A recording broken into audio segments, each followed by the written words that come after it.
kids, volume 3. Let's get right into this. Yeah, we just left off. So the MIT incident is from an unrelated liquor store robbery. That was reported by Fox at 12:33 Eastern Standard Time. 10 minutes later, at 43 after, the U.S. is seeking intel from Pakistan, and this was reported by Fox. 12:55, MIT police officers shot and camera crews being pushed back. Reporter cannot confirm FBI on the site, although they're in the fucking camera shot. This is at 12:55 a.m. Eastern Standard Time, and the footage is from CNN. At 1:15 Eastern Standard Time, massive police response at MIT and Watertown. Unconfirmed explosions have been heard. Media and police phones are ordered turned off. CNN. Unconfirmed that there is a suspect sent to Beth Israel and another one is caught. This is at 1:15 Eastern Standard Time. So both of those statements are with CNN, but they have an unconfirmed suspect sent to Beth Israel and another one caught. This is at 1:15 a.m. Eastern Standard Time. So by 1:24, there's a crowd gathering at the ambulance. This is reported by CNN. At 1:26, 2 minutes later, Eastern Standard Time, suspect apprehended, and I'm quoting this, didn't see it with my own eyes, suspect apprehended, didn't see it with my own eyes, put in a police cruiser. That footage was from Fox News. At 1:30 Eastern Standard Time, local media, by the way, just so you see, local media on that one. Local media says there are undetonated explosives reported in Watertown. Report gunfire and explosion in Watertown. One suspect in custody in Watertown. That's from CNN. So CNN has gone from 2 suspects apprehended, okay, to just 1. So now the narrative has already changed. And you know who they're getting this information from? The authorities. They're getting it from the fucking authorities, okay? And the authorities are baffling them with bullshit. My stepdad, he used to tell me that. He says, if you can't tell them the truth, baffle them with bullshit. I love the saying, but he didn't mean it, okay? That's what is happening here, though. So, moving on to page 5. So, at the same time, Fox concurs that there's 1 suspect in custody and 1 remains at large, okay? Now, at the same time, while this is happening at 1:35 a.m. Eastern Standard Time, you have Gabe Ramirez reporting that they have a suspect in custody, and he looks like Tamerlan. Suspect number 1 had clothing removed and placed in the cruiser in Watertown. Gabe Ramirez, by the way, is only on the phone with CNN talking to them, okay? They're doing a phone interview live on TV. And the one thing I noticed is that Gabe Ramirez sounds scared out of his fucking mind reporting. That's, I mean,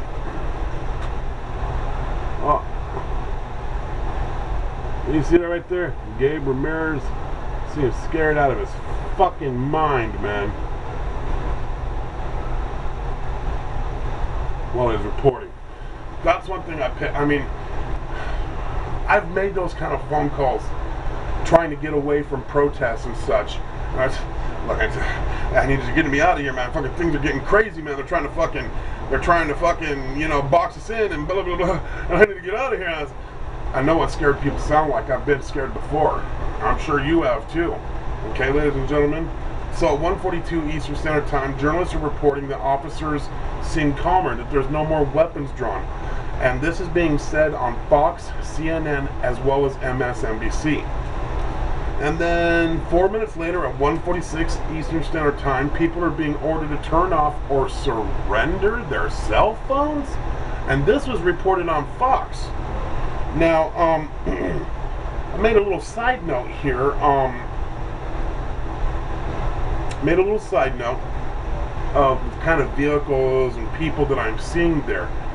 And I wrote down FBI, DHS, Department of Homeland Security, unmarked cars, plainclothes officers, army, SWAT, multiple city cops, bomb squad, and multiple bomb squads, and a ton of federal agents. Moving along. At 2:01 Eastern Standard Time, media keeps getting pushed back and they keep expanding the crime scene. This was reported on Fox. A minute later, at 2:02, Fox reports that police did not take suspect directly into custody. They're concerned about explosives, holding him at gunpoint. They had him in a prone position down. We presume he is in custody or at least under control. And that's from Fox News at 2:02 Eastern Standard Time AM. Remember, this is all happening in the middle of the night, while everybody's sleeping, while the rest of the world is safely tucked away in their beds after watching the Letterman show and such. Okay, the president does stuff like this. You know, he'll sign a bill on St. Patty's Day or New Year's that people don't like, but because they're out partying or because they're having a big event or there's something else that's important to American people, he sneaks it in. They're doing the same thing here. Moving along, page 6. Now it's confirmed at 2:07 Eastern Standard Time that the FBI is on the scene. This is confirmed by CNN. Even though, like I said, we've already seen them on the screen while the guy was saying that he couldn't confirm the FBI was there. At 2:09 Eastern Standard Time, MIT police are saying it is safe to resume normal activities. People should remain vigilant in the coming hours. Really? Now, why would they say that? Why would they tell people to be vigilant in the coming hours? Because they know what time it is. We don't know because we're not in the know. We're just lowly slaves. Citizens. No, I think I had it right the first time. Because that's what they consider us. Fucking slaves. Moving along. So at 2:10 a.m. Eastern Standard Time, the DA says the officer was shot multiple times. This is from, I believe, Boston's local CNN affiliate. However, it was on CNN, and the call letters for that station were WCVB. That's Walter Charlie Victor Bronson. And then, let's see, at 2:11 Eastern Standard Time, a chopper is still circling with its spotlight on. This will become important later as we go through the Chronicles and get into further volumes. So remember that. Remember that we see on CNN and Fox at 2:11 a.m. Eastern Standard Time a chopper circling with the spotlight on. Let's see, within the same minute, at 2:11 a.m. Eastern Standard Time, one suspect is in custody, stripped naked in fear of bomb residue, according to CNN. Then at 2:12 a.m. Eastern Standard Time, this is great. It seems there's a time delay because it jumps several seconds while you're watching live TV. This happened on CNN, and this will definitely be one of the pieces of footage that I put into my documentary that will be coming out later this year. So what happens is, so here's how it we understand at this point that that the police interruption and the time delay, and then the next thing you hear of this story goes into interview. So let's take a look at that sentence to see if we can put it together. We understand at this point that the police of this story, there was a definite time delay jump there. Okay, I noticed it. It was too weird. So like I said, that will definitely be in the documentary. So 2:14 a.m. Eastern Standard Time, a source says that one suspect was shot and taken to the hospital. This is according to News Channel 7, call letters WHDH, and that's Walter Harold David Harold, WHDH. In the same minute, at 2:14 Eastern Standard Time, police have a man face down on the ground. MSNBC is reporting that.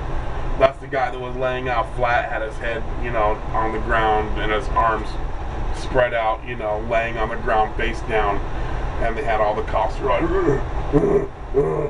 they got their guns pointed, and they're telling You know, they're telling the media, hey, get back, you might see something we don't want you to see, you know, because that's how they operate.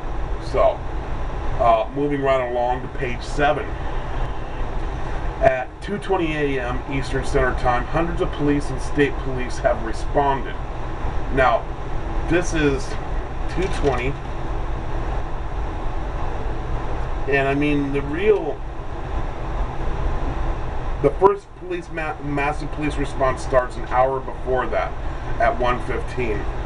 So, you know, now we've got hundreds of police crawling through and not just police, but the stadies as well. But that's what they call them out there. They call them stadies, which is what you and me would call state police.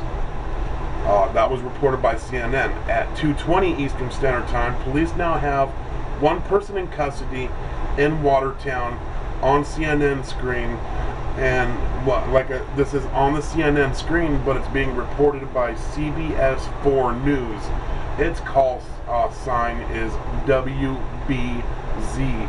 That's Walter Bradley Zima. And then also at 2:20, CNN must be yes. Here's yet let's take a look at who was on. Yeah, so CNN was the one that I was talking about on the time delay. Here's another instance. CNN must be on a 2-minute delay. Their clock is 2:22, while picture of the local Boston affiliate CBS 4 News on CNN screen shows 2:20. Either that or local news is on a 2-minute delay. So, considering we've already seen that CNN is on a delay of some sort, I assume it is CNN. But like I said, the clocks differ from the footage that you're seeing on the screen of the local affiliate.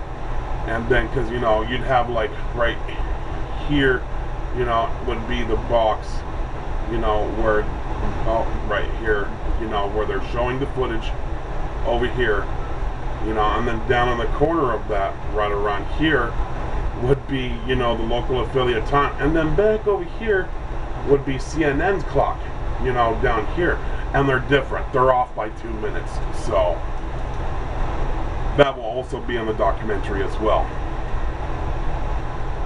Let's see, at 2:23 Eastern Standard Time, AM, Cambridge Bomb Squad is now leaving the area of Watertown.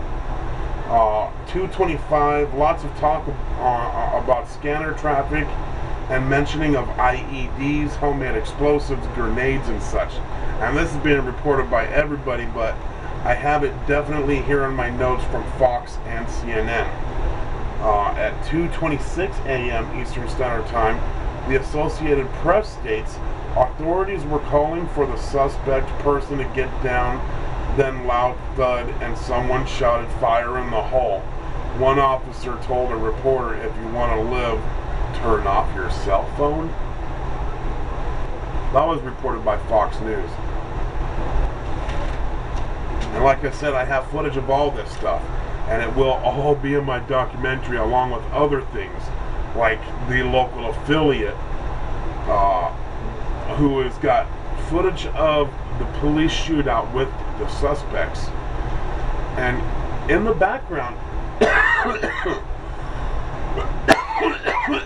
you can clearly hear somebody yelling out, chill out, we didn't do it, chill out, we didn't do it. Don't trip. That footage is going to be in my documentary as well. What I'm trying to do is give you an idea of what to expect in this documentary by putting these chronicles together. So we are past the 14-minute mark, and that means we're going to have to move on to the next video. I'll see you in part 4. Thanks for viewing. Thanks for taking the time.